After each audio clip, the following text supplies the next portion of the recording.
Hello and welcome back to the Alteryx Weekly Challenge. I'm Ian at Bignell. This is challenge number 79.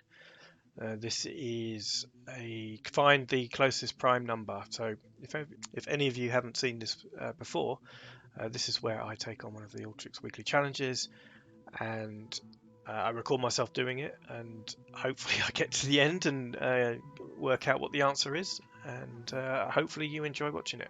So let's get started with this one. It is basically a number crunching one. Now I've had a look around. I've even looked up, how do you work out? Well, the definition of a prime number is it's only divisible by itself or by one as whole integers. So I'm sure you know what prime number is. Anyway, so I was working at this. I was looking around. There's various calculations you can do for this, but I'm thinking actually brute force may be the way for this one. I'm thinking. So what I'm getting at is that we can generate. We're not allowed to use.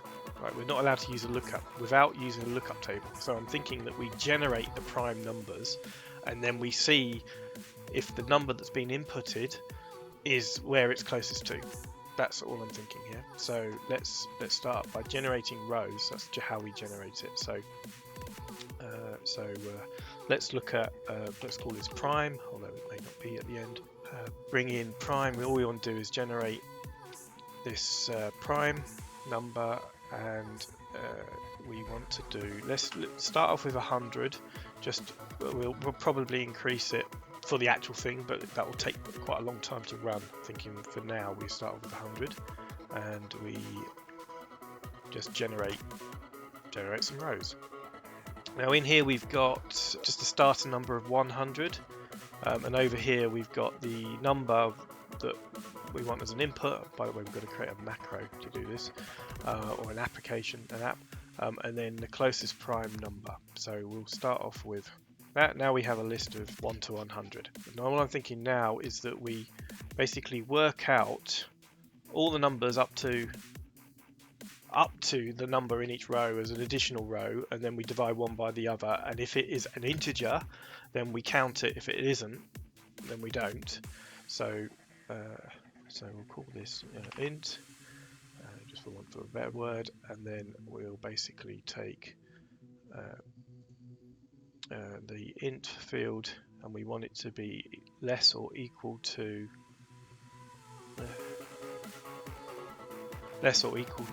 their prime. Oh, not there, over here. Prime.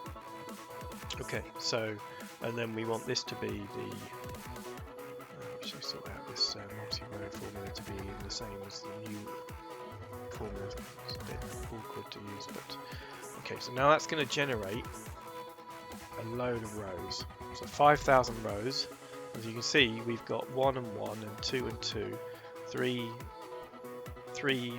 of 3, 4 of 4, 5 of 5. Right. Now what I'm going to do is take one off the other. So with one divided by the other, so we'll say call this is prime. Struggle with the names, I think, on the field. And we don't need a formula. What we just simply do is prime divided by integer there. So we'll keep it as a string. I'll show you why in a minute. Okay, so you can see here we've got integer numbers 1, 2. So obviously 1 and 2 are prime. Now there's only 1 for 1, but there's 2 for 2, as you would expect as it's a prime number. But 3, there are 3 records here, but the second one has got a .5. So if we remove all the dots, so 3 is a prime number. Now 4, we've got 4 entries here, but only one of them has got a dot. So there's a second one here. There's a first one which is 1, and then the second one which is divided by 2, and it divided by itself. So it's not a prime number because we have more than 2 entries here that are integers. And 5, we've only got it by itself. All the rest, the other 2, 3, and 4 are all got dots after them, and then 5 by itself. For 5, it is a prime number. So we can simply do a filter, because it's still a string, and simply select that is prime, does not contain dot. Okay, now we run that, Now what we end up with is just those integers, see, in this in prime, just the integers. Okay, so now what we just have to do is count, or summarize.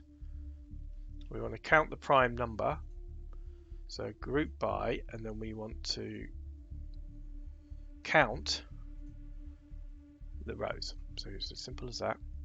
Now here we've got, 1 is got 1, 2 is 2, 3 is 3, 2, 4 has got 3, right? 5 has got 2, 7 has got 2, next one 11 has got 2. So all the others are not, where it's got more than 2, are not prime numbers. So we do a simple filter again here, and if the count is smaller or equal to 2, because remember the 1 is a prime number, that's only got one row.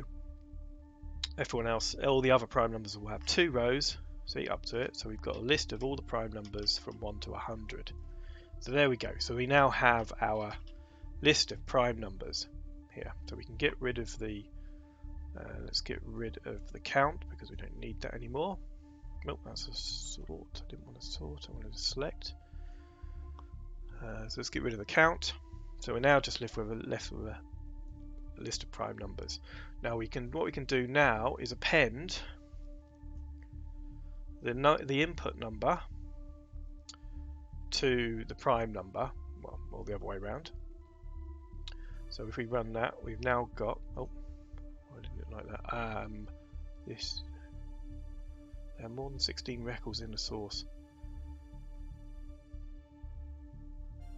I see. So it doesn't allow all appends. Let's try that because we only got one row, so that's fine. Okay, so now we have the number, and then we have the prime number. Okay, so in this case it goes to 100. So actually we need to increase this so we go over 100. So let's do 150, and we'll run that.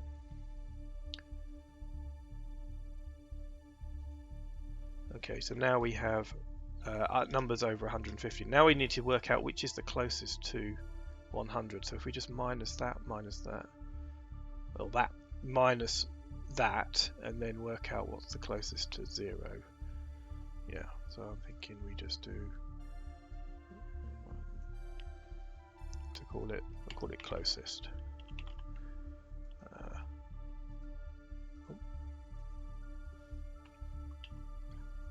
And then it's simply number minus prime. Okay, and that can be an double, I guess now. Okay, so that should give us numbers, and then we get down to 0. So if it's minus, then we're thinking if it's less than 0, then we'll just reverse it, and then that should give us the closest. So if give us how far away it is. So we want a if statement, conditional. So if closest is less than 0, then closest times minus 1, else closest. Okay, that should then, that's not worked. Oh, it's greater than. Try the other way around. Okay, right, let's try that now. Oh yeah, so that's given us the nearest, so we then just need to sort by, oh, that's record ID, it's not wanted. Sort by closest ascending, that gives the top one near the top, and then all we do is we just sample the top. Just make ourselves some space here. So if we sample the top, oh, not the wrong, actually get the sample tool, and then first one row, so all we want. Okay, now we can get rid of the closest bit, and then that will give us the result we're looking for. Okay, 101 is the nearest prime number to 100. Now we need to turn this into a application. So what we're going to do is create a little table, and we'll basically then just render that. So we've got something to look at. We'll render it as a HTML file. Okay, and then we'll create a input. I wonder if it can be a numeric up and down. I want to just put a text box. Put a text box. Put it over here. Okay, and then an action, and then we'll hook it up to the original input. And so as a input number. Oh no, update value. That's what we want. I'm on the action. Sorry. Input number, and then we'll put it like that. So now we might need to increase this. I'll make it 10,000, and it may take a while to run. Okay, because that's going to be a big number. So let's test it and see. Okay, so input number, and we'll choose. Let's choose. I don't know, 55. Okay, finish. Now it's going to take a while to run, so I'll speed this bit up.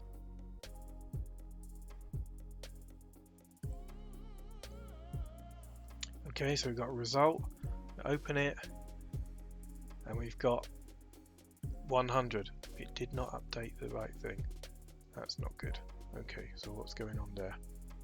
Exit.